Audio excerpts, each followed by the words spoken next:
Currently, I'm at home, as it's called, as a uni student. I'm back with my parents, working in like hometown, away from Reading, away from studios and community. You can actually see my studio space right now. It is my brother's bedroom because he's gone to start university this year, so he's not at home, and I've made myself comfortable in his room as my own workspace. Moved all desks into the area and made a complete mess of it. I'm a drag performer or performance artist, and I have different personas with different names that I perform in, including Ludicrous and Really Clueless.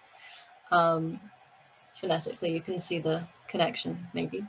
And I also consider myself the operator of that situation. So almost as if I'm functioning as a collective of different artists. They function in different ways. As myself, the operator, I mainly like create hair pieces and plan out the performances, and just kind of get involved in a lot of research.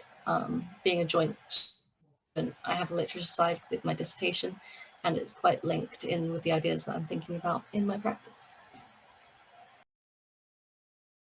In my dissertation, I'm actually exploring how drag can act within a critical theory space, and as a queer theorist and scholar looking at different literature around theories on gender and Judith Butler, one of the famous names, but also like looking at a body hair book called The Last Taboo, and all these writings on the concept of what even makes up gender, where have we created this idea from, or how does it act when you put it on a stage?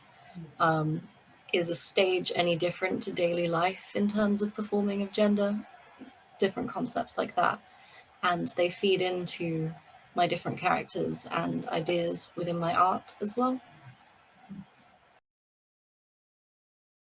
So in the interim show, I've submitted a video which is a lip sync, which is quite a traditional art form to do with drag, mouthing the words to a song that you've chosen.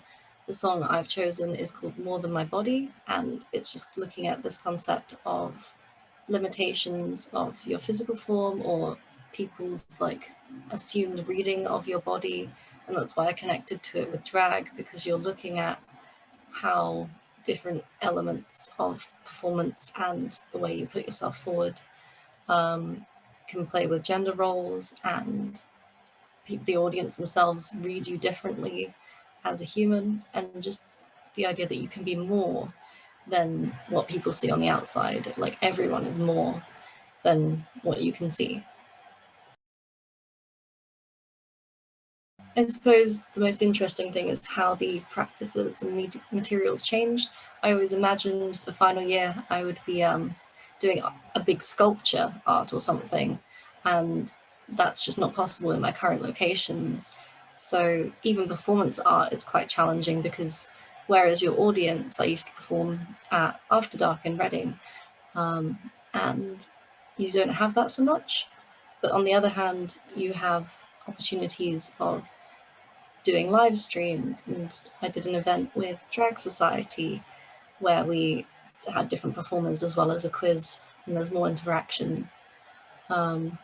I think that's the challenge, is really finding that community and that interaction, because if you're just putting up a video online, you really do lose that.